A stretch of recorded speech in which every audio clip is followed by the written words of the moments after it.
Well, good morning, everyone. Today we're going to keep moving along through our discussion of reactions within material balances. I'm hoping to finish the lecture 5 material as been posted on Blackboard and kind of start getting into lecture 6. And then tomorrow we'll try to finish up lecture 6 and see if we have time for 1 or 2 example problems.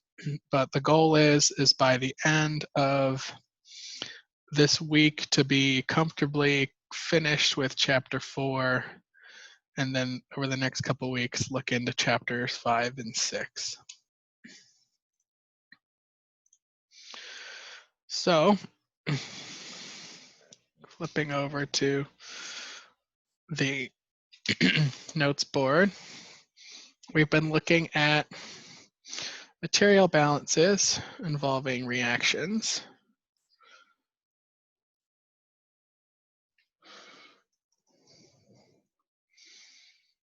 And yesterday we went through quite a bit of information, so I'll do a really quick recap just for everybody's sake. We talked a lot about, for certain reactions, the importance of distinguishing the limiting reagent versus the excess reagent. With the limiting reagent being the reactant that essentially would be consumed first.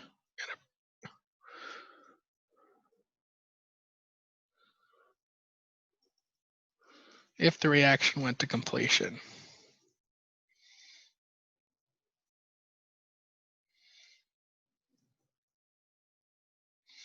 And then the excess reagent would be the reactants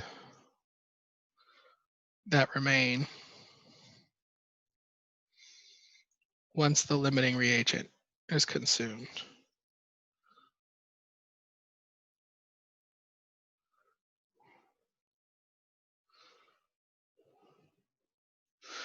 We also talked about looking at the fractional excess of reagents.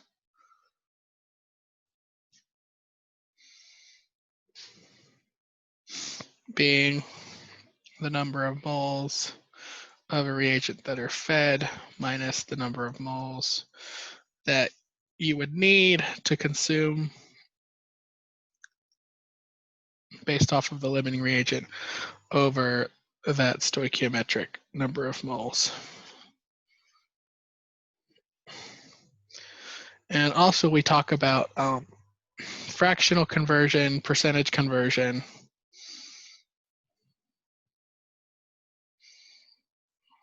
which is simply the moles consumed or reacted over the moles fed into a process.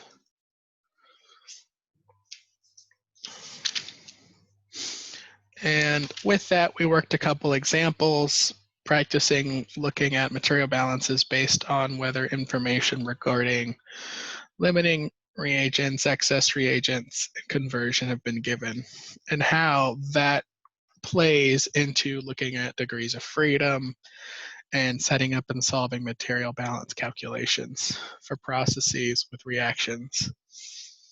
We also touched on chemical equilibrium.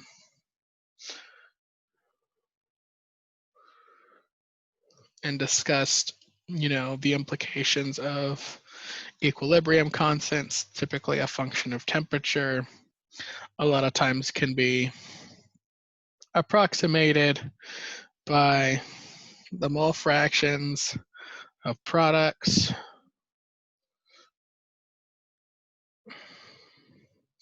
over the mole fractions of reactants.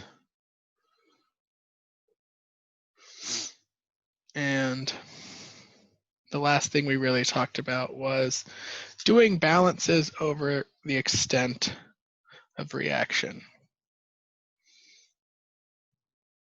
That little size, I don't even know what it's called, where when we have a reaction I think we talked about this one a lot, this water gas shift reaction, where you can determine the number of moles as a function of that extent of reaction.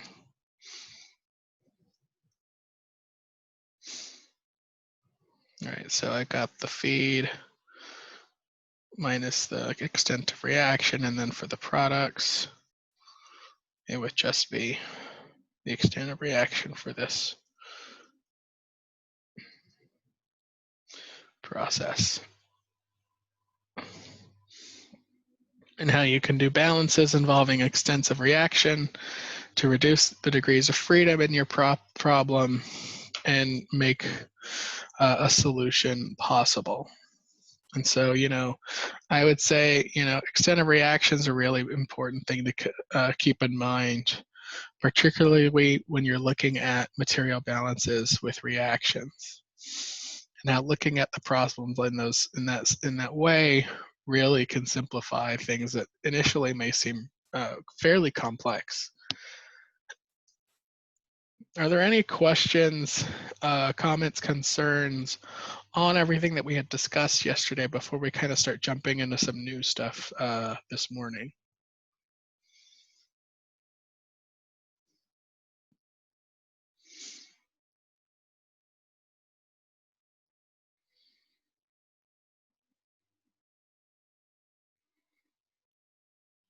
No? Okay, so let's keep moving a little bit and talk about implications. I shouldn't, I'm thinking too much. Material balances with multiple reactions.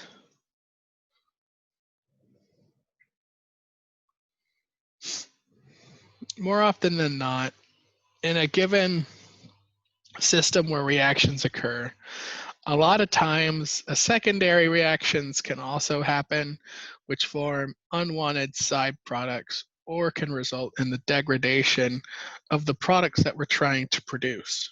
And so a lot of effort and time goes into identifying ways to ensure a high degree of efficiency towards desired reactions over undesired reactions.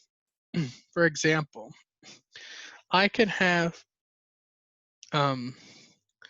ethylene produced from the dehydrogenation of ethane, and it would look a little like this, where I have C2H6 breaks down into C2H4 and H2.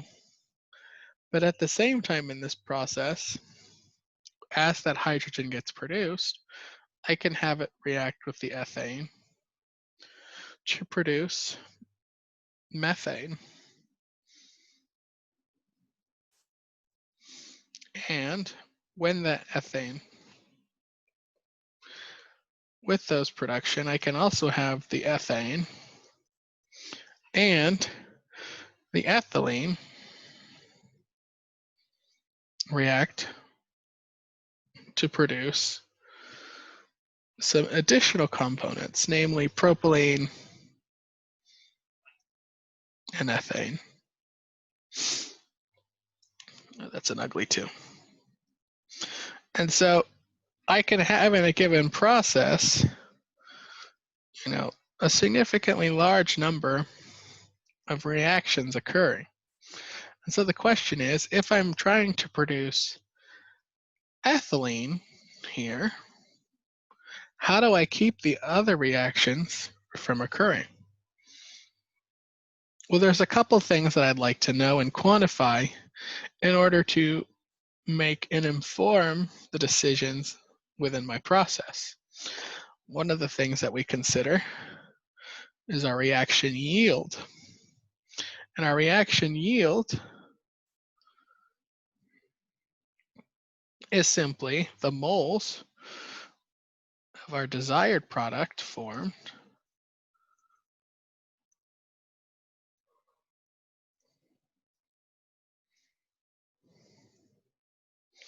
over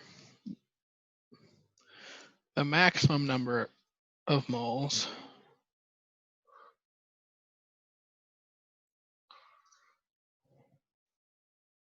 of desired product that can form.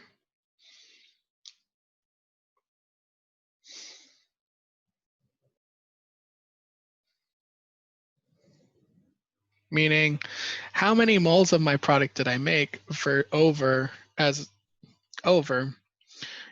the maximum possible that could have been made based off my input? That tells you my yield.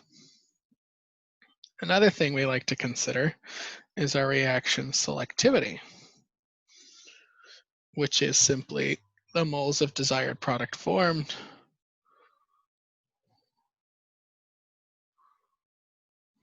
All right, sorry, let me lay this down, see if I can improve my handwriting.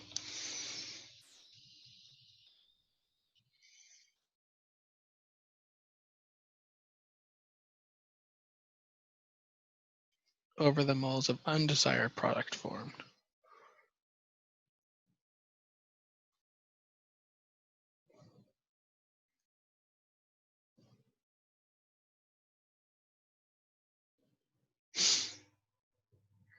And so that gives us an idea in terms of how selective our process is for our desired reaction. And knowing that information allows us to modify our process to ensure high yield and high selectivity. So let's take a look at a quick example. Let's say I have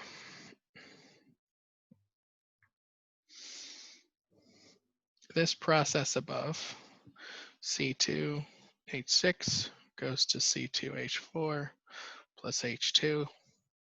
And then I have, what were the other, C2H6 plus H2.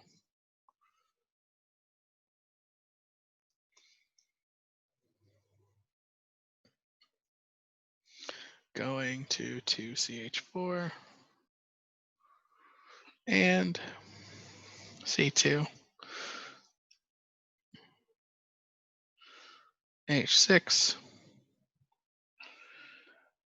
plus C2H4 goes to C3H6 plus CH4.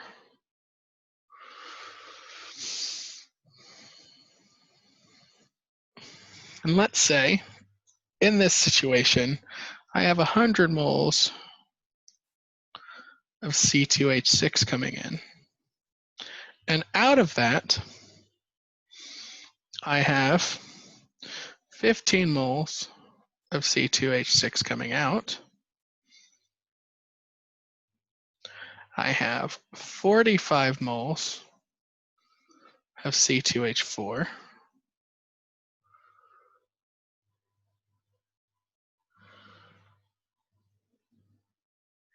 And then at the same time, trying to make sure these balances hold.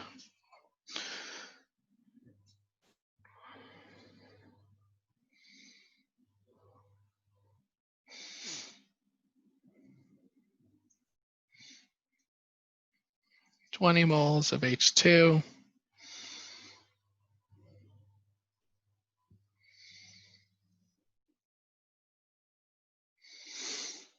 And then I have 30 moles of CH4.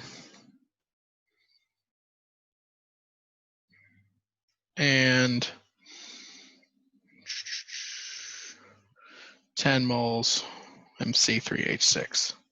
This may not be quote unquote balanced, but I'm trying to illustrate another point. So in this case, what would be the yield of my desired product C2H4?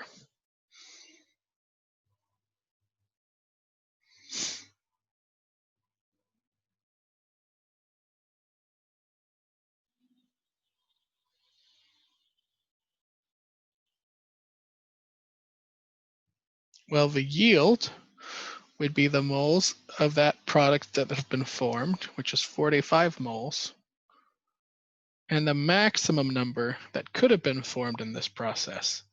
Meaning if all of my incoming ethane were being used to produce this ethylene, how many moles could be produced? Well, based on the reactions, it should be 100 moles. So my yield is 0.45.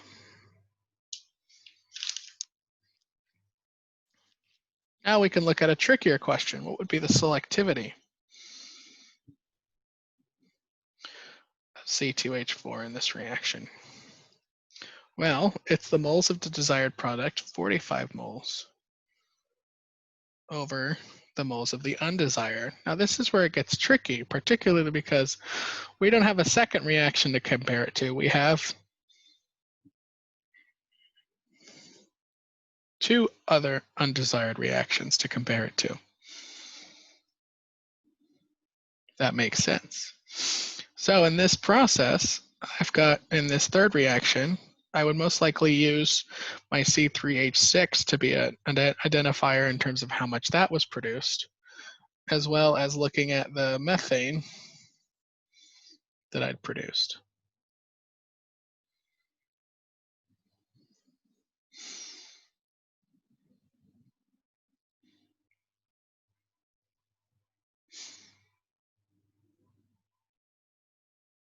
And so I would be looking at 10 moles plus 30 moles, or 45 over 40, which is going to be pretty close to 1.125.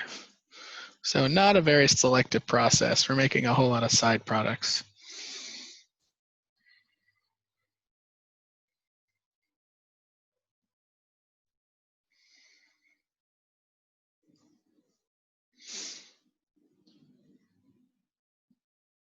Any questions on yield and selectivity?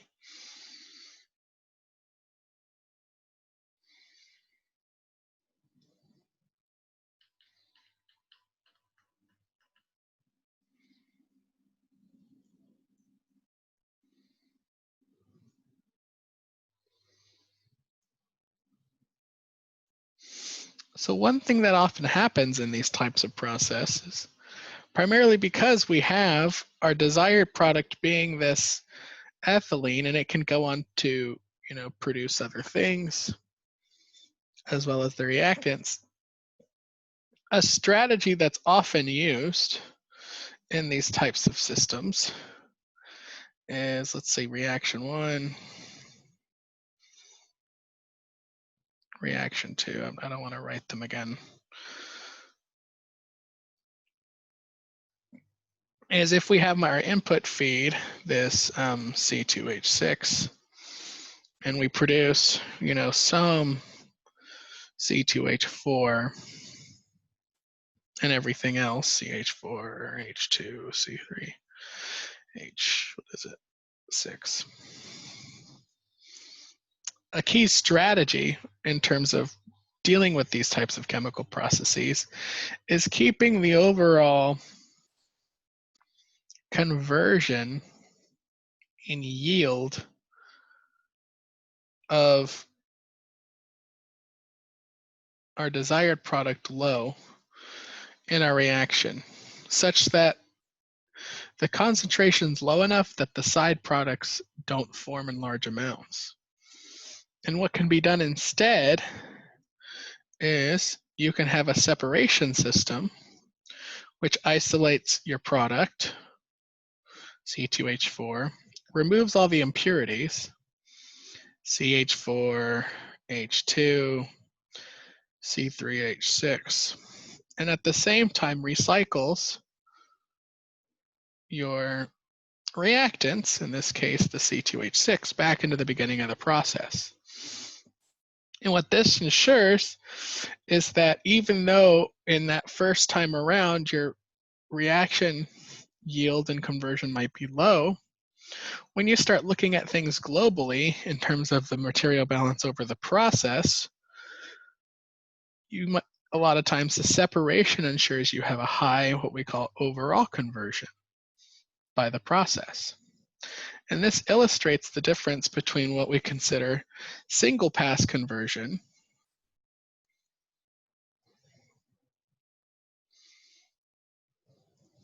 and overall conversion.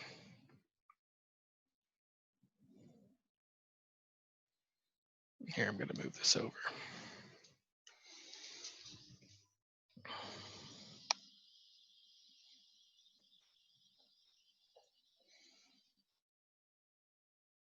Where my single pass conversion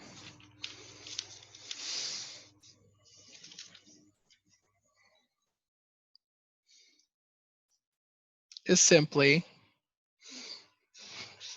focusing on a material balance over the reactor itself. So it looks at the reactant input to the reactor minus the reactor output to the reactor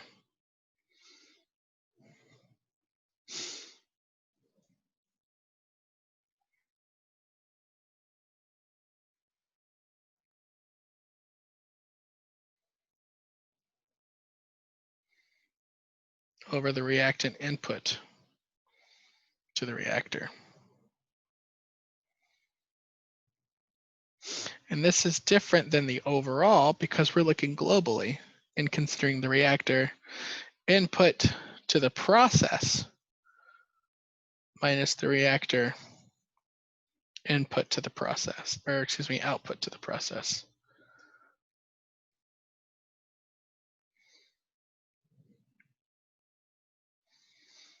All over the reactor input to the process, or reactant. I keep getting these numbers and I'm confused.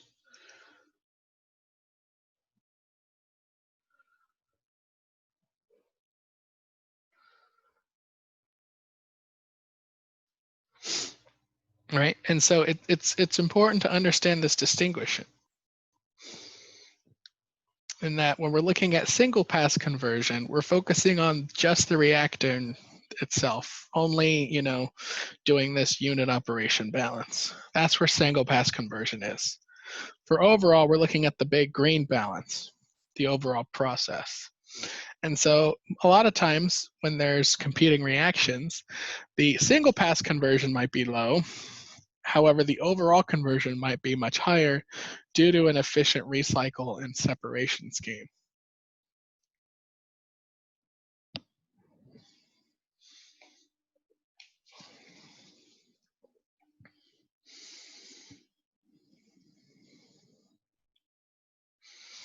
So let's take a look at an example and see what we can come up with it.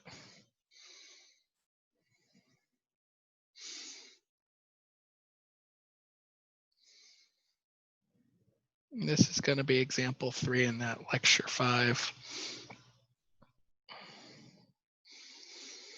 So in this example, I have methane and oxygen reacting to form formaldehyde, but the methane can also essentially oxidize or burn to produce CO2 in water. And so for this, we're going to look at developing a quick flow chart, do a degree of freedom analysis to figure out how to solve it, and then based on additional information, calculate the molar composition of the reaction stream leaving the process, as well as the selectivity of the reaction for formaldehyde relative to CO2 production. So in this process, I've got 2 reactions. I have methane and oxygen.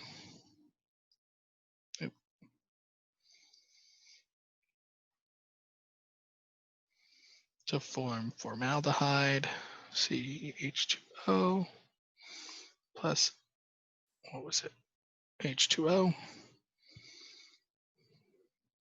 And I also have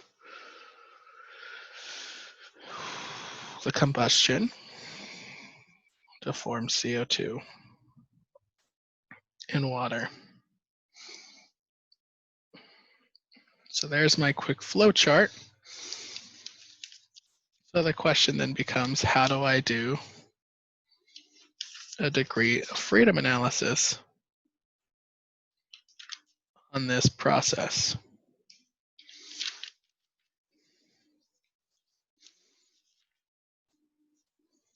Well, I have a certain amount of moles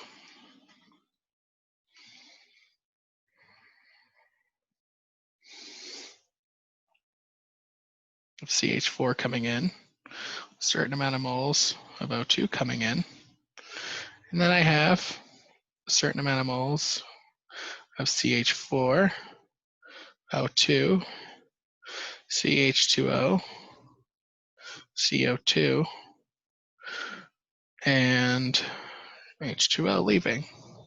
So I have a whole lot of unknowns, right? Based off of the information currently provided.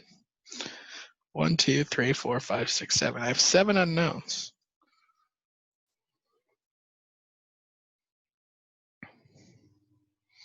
Well, what do I know?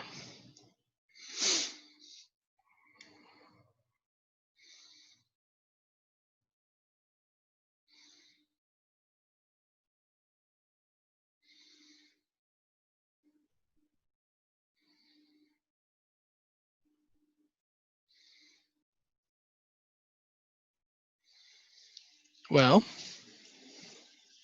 I have 2 independent reactions.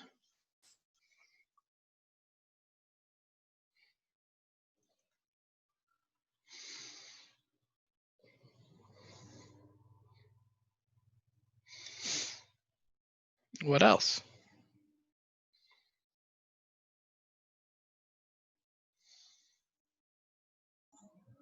You have 5 species. You have 5 different molecules. All right, so I have 5 independent species that I can do balances on. Correct?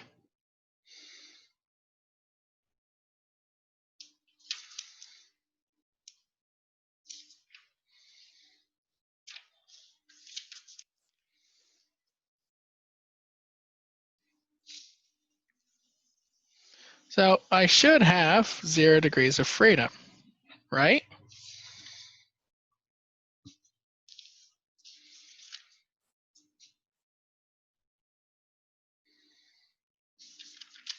Yes or no?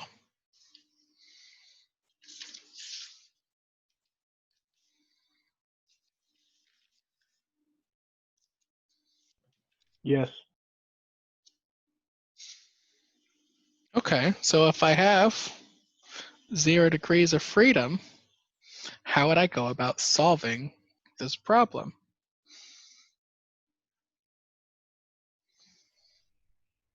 The weights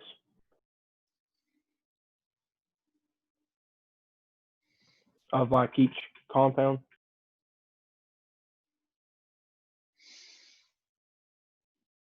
You would look at what?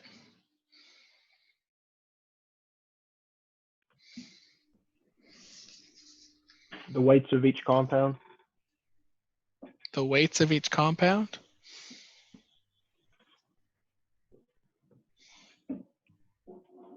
What weights of each compound? Like 16 grams of O2 goes in, 16 grams comes out. I don't really know. Yeah, this one's a little tricky, I'm not gonna lie. Primarily because it looks like there's 15 independent species, right? And so it looks like everything should be defined. But let me ask you this, how many atoms, different atoms do we have? Or how many atomic species do we have?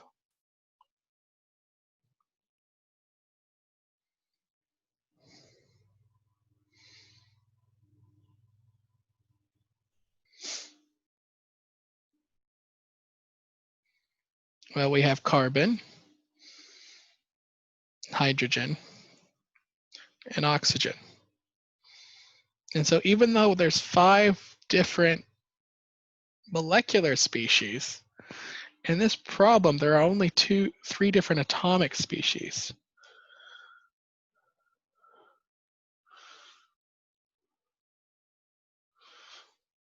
And so the real degrees of freedom is in fact 2. Meaning even though it looks like there's a lot of different compounds, we don't know anything regarding these right off the bat And I could even take a basis, but I still don't know enough information to solve this problem. Primarily because when we look at things in terms of an atomic balance, we only have 3 different atoms to account for. And so the real degree of freedom is 2, meaning I need some more information in order to effectively solve this problem. Fortunately,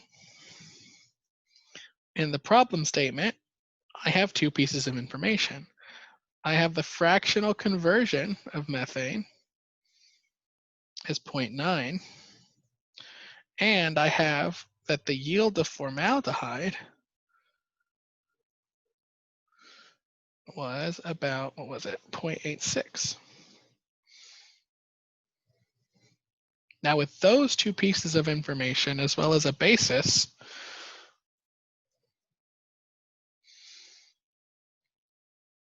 I can solve the problem and get an idea of my selectivity. Does everyone see where that kind of roadblock came from and how I could double check it? Because it looks, well, there's 5 compounds, I should be fine. But I don't know enough about it, primarily because they're all involving the same atomic species. And so what looks like 5 independent species is really only 3.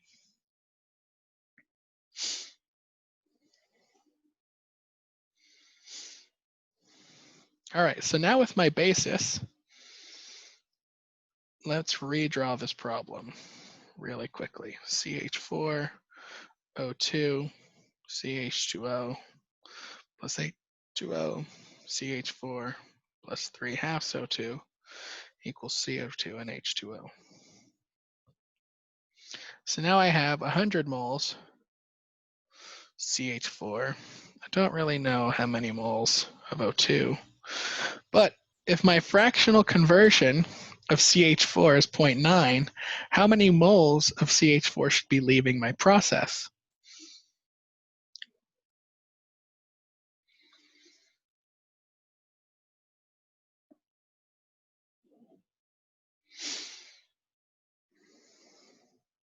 Well, if this conversion is 0.9, which is moles consumed over moles fed, this indicates that my moles consumed is 0.9 times 100 moles, or 90 moles, meaning my flow rate of CH4 out equals my flow rate of CH4 in minus the number of moles of CH4 consumed, or NCH4 out is 100 moles minus 90 moles, which is 10 moles. So I should have 10 moles of CH4 leaving my process.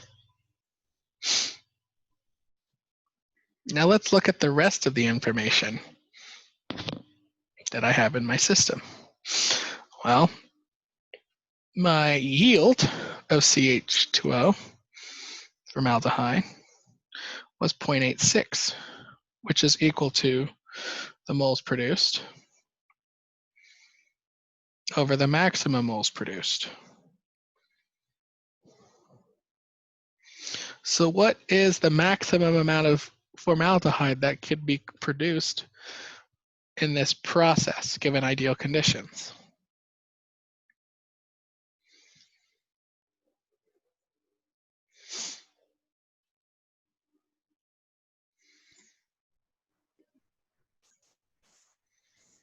$100.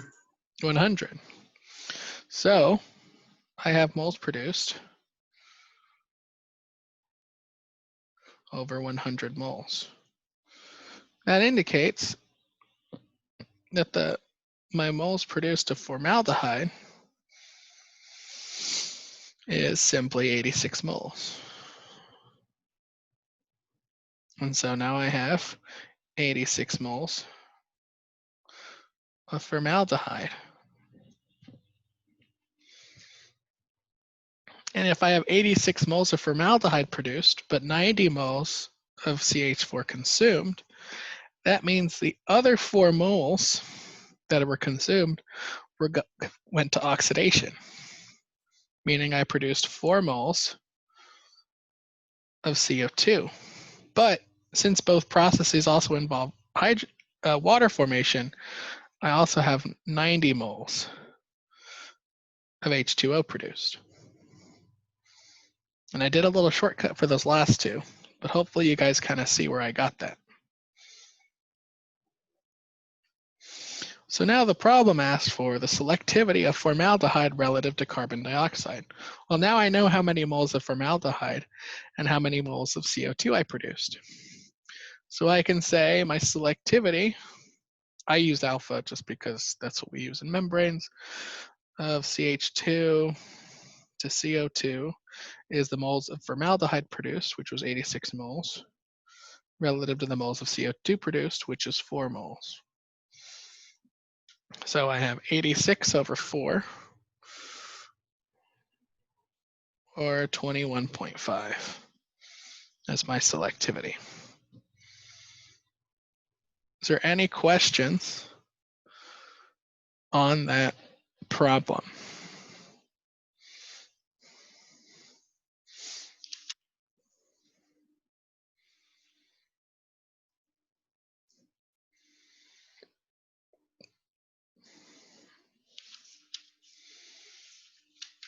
No?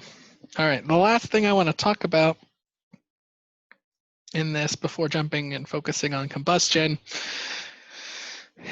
is the concept of a purge stream. And to understand the importance of a purge stream, let's say I have a system that looks like this. I have a reactor and a separator. And I've got 100 moles of A being fed here, but it's got a small impurity. It's an inert.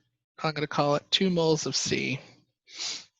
Now, in this process, I've got a little bit of a recycle here, such that I've got 210 moles of A. And for now, I'm going to just say 2 moles of C. This is going to produce, by a reaction, A going to B, being really simple here, 110 moles A, 100 moles B, 2 moles C. And then the good separator, what it's going to do is it's going to put these 110 moles A back into my process while allowing the 100 moles B going somewhere else. That's my product. But in the process of doing this, I'm going to have C going along for the ride in this recycle stream. And so this actually isn't 2 moles of, this is 3 by the balance. But now instead of it being 3, it's 1.5 here, and then 1.5 here. But instead of, okay, so now it's 3.5. And hopefully you begin to see the issue and implication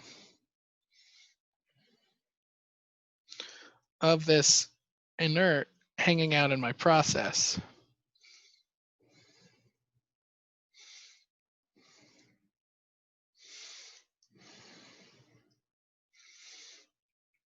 And that it starts to accumulate into my system.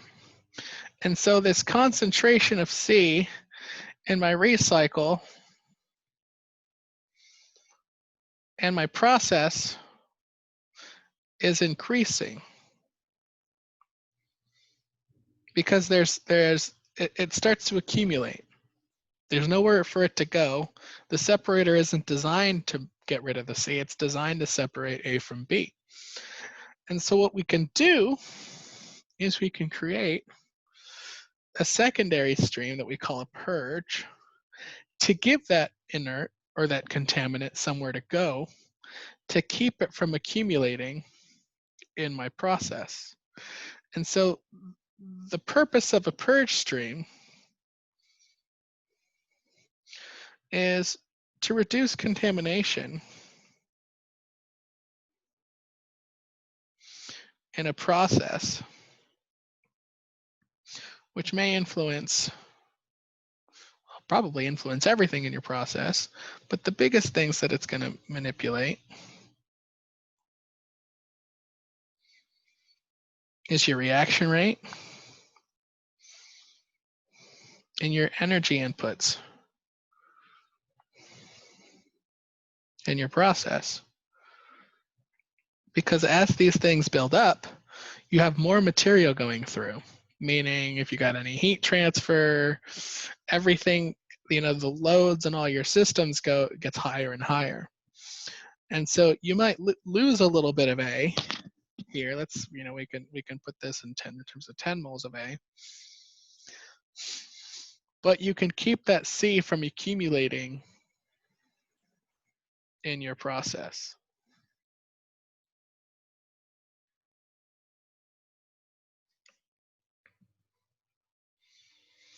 And so that allows a stable, steady state of those contaminants to be achieved and your process to work efficiently without worry of what those contaminants can do.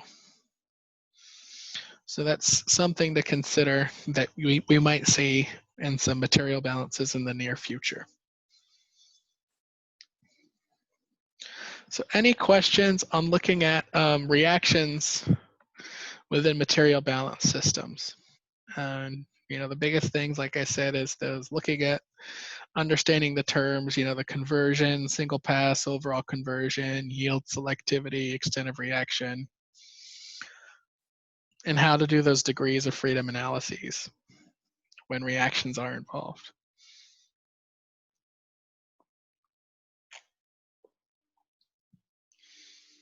I have a question. Go for it. On the test, are you going to specify which way to solve a material balance with a reaction? Or are you just going to be like, you can do it any way you want to? I'll think about it. I'll take another look at the midterm, and I don't want to be tricky. And my goal in any exam is never to trick a student. I want to measure how much information, knowledge and skills you've been able to develop. And so that's a fair point. I will take a look at the midterm and see if there's a way that I can kind of guide you in doing it the right way without explicitly telling you. Because there is some level of, test effectiveness in making you make that right decision, if that makes sense. But at the same time, I don't want to make it such a red herring, so to speak, where you get lost and you waste, 30, 45 minutes of your time going down a path that isn't going to work. And that's why, like I said, I really stress, draw those flow charts, do the analysis to kind of tell you where you need to start. Okay, thank you. Of course. All right, let's switch gears a little bit and start thinking and looking at combustion reactions.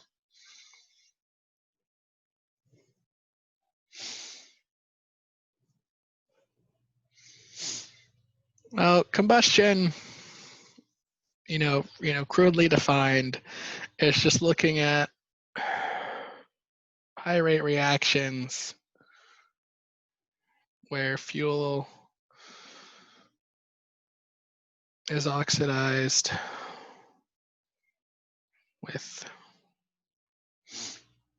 to produce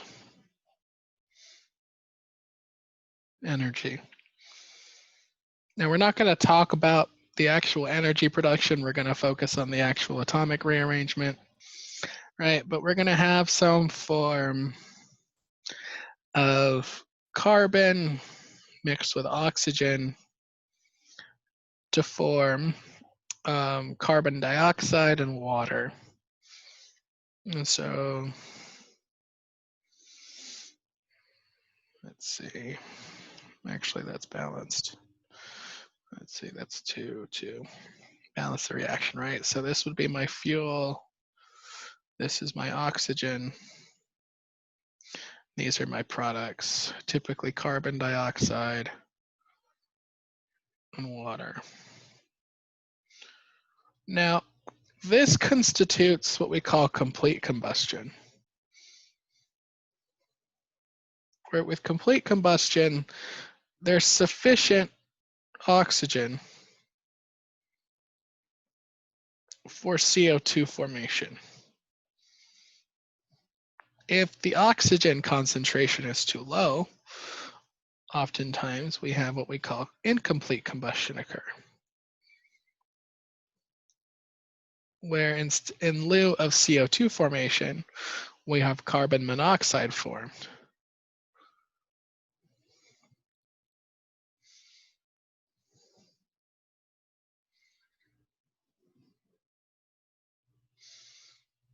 All right, let's look at that same process, but instead of having CO2 formed,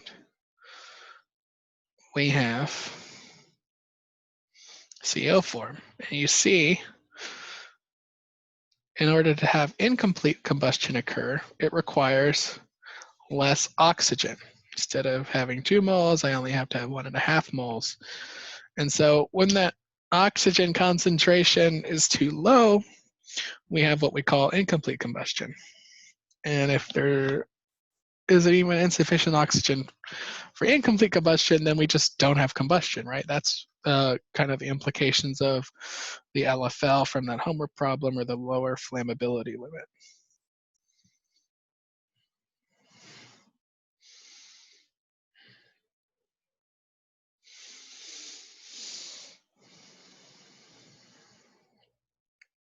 And it could be low oxygen or fuel concentration. A lot of times it's done in terms of fuel concentration.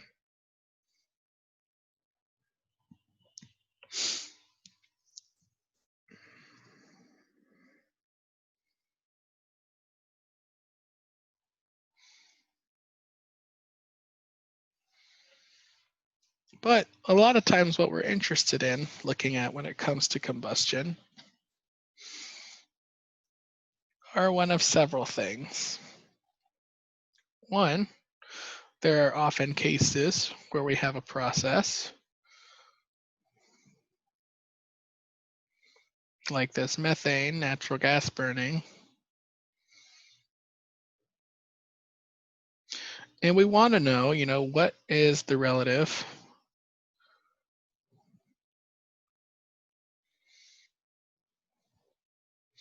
of complete combustion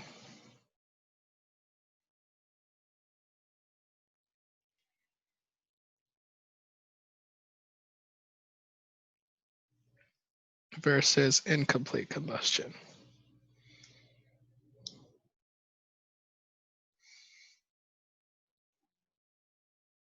Right, this is my process, right? Got a little furnace.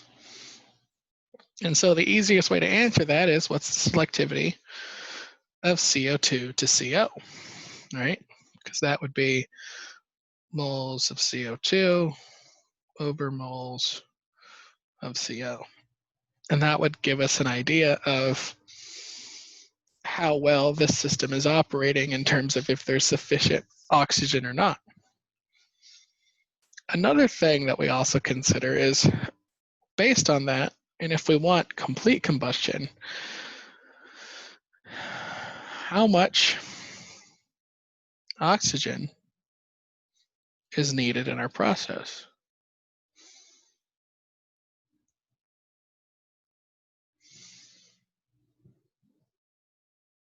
For complete combustion to occur.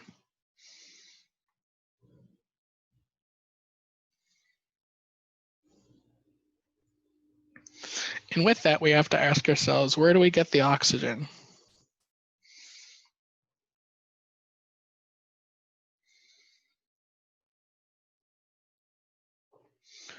For combustion.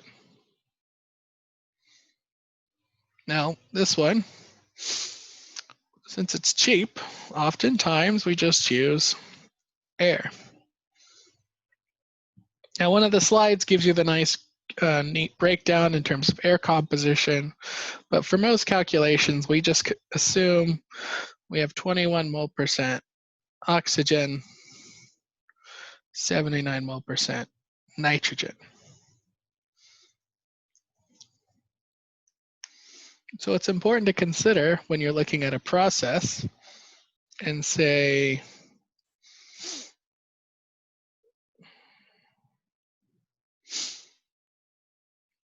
you know, I want this complete combustion to occur. If I have 100 moles of methane that I want to burn, because that's my basis, how many moles of oxygen do I need? Well, according to the stoichiometry,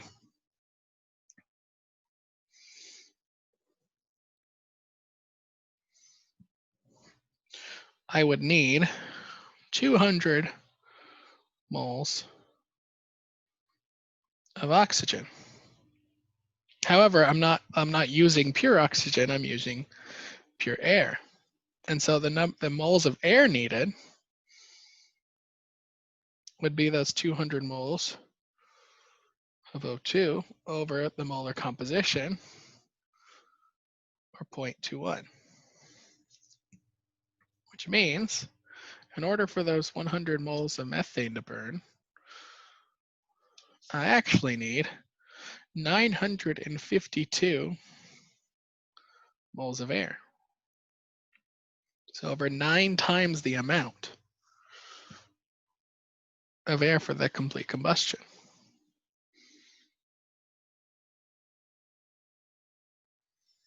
Everyone see that?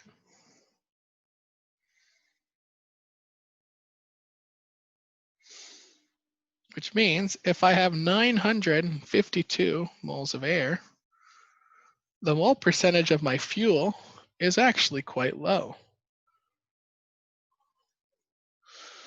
Right? Doing this 100 moles divided by 100 times plus 952, this tells me I only have 9.5 mole percent of CH4, and the rest being the air to get it to burn.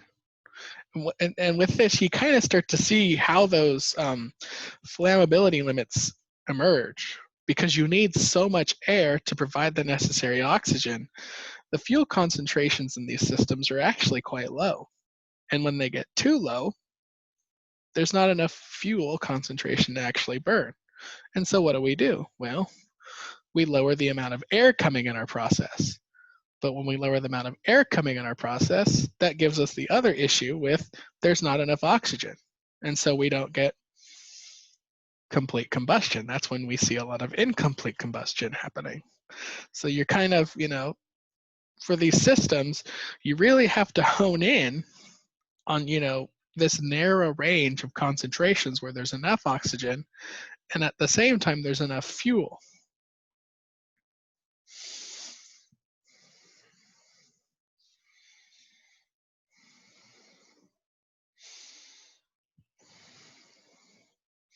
And one other thing that we also have to consider is in air, there can also be water vapor in the system.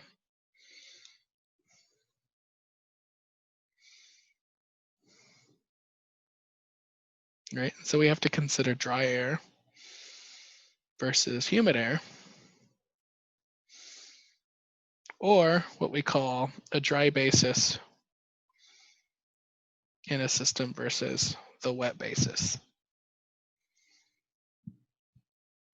Where the wet basis is, you know, what are the compositions when we're considering water or water vapor, and a dry basis is what are the compositions assuming the water isn't even there. So let's look at a quick example of that for illustrative purposes. So let's say I've got the same process.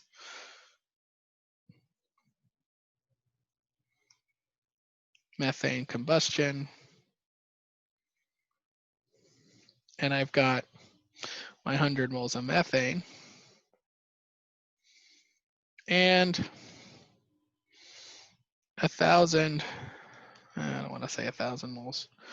Okay, so I got 1,000 moles of air. And in this air, it's a little weird. I've got 55 mole percent nitrogen, 35 mole percent oxygen, 10 mole percent CO2, and the rest, 10 mole percent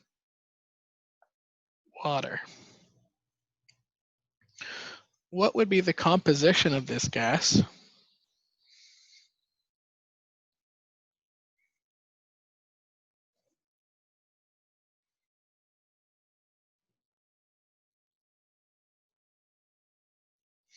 On a dry basis? Meaning, without this water.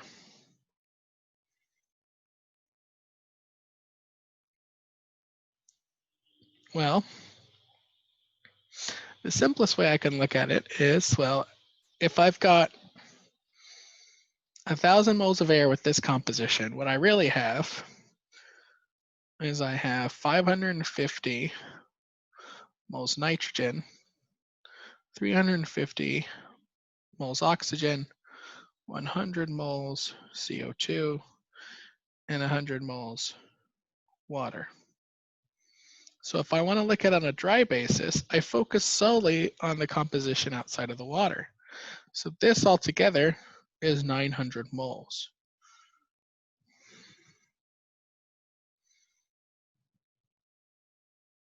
So to find that composition, I look at doing my fractions and percentages strictly with those 900 moles. Meaning, on a dry basis,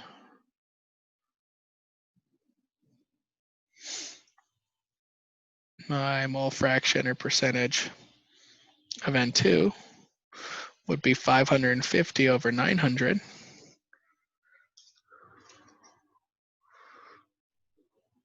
which is 61.611 or 61.1%. My O2 would be 350 over 900,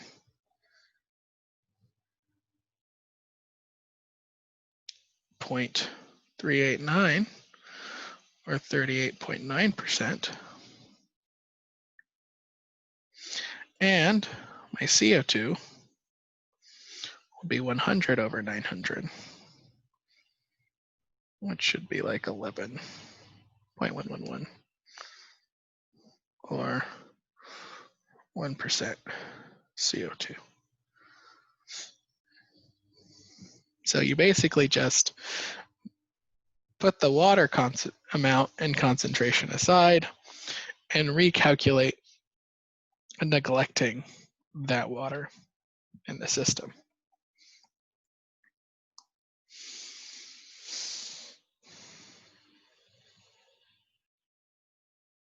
Any questions so far in this discussion on combustion?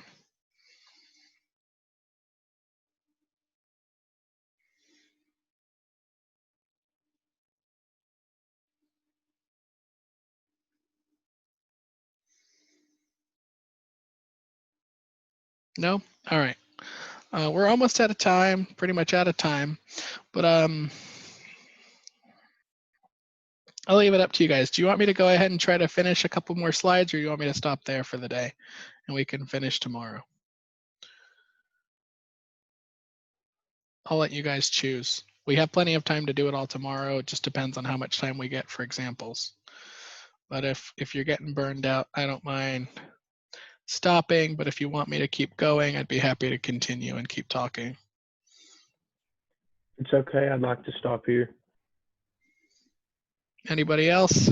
Vote yay or nay? Yay.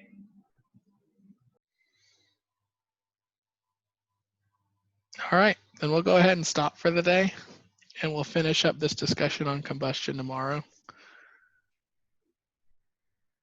All right. Have a good afternoon.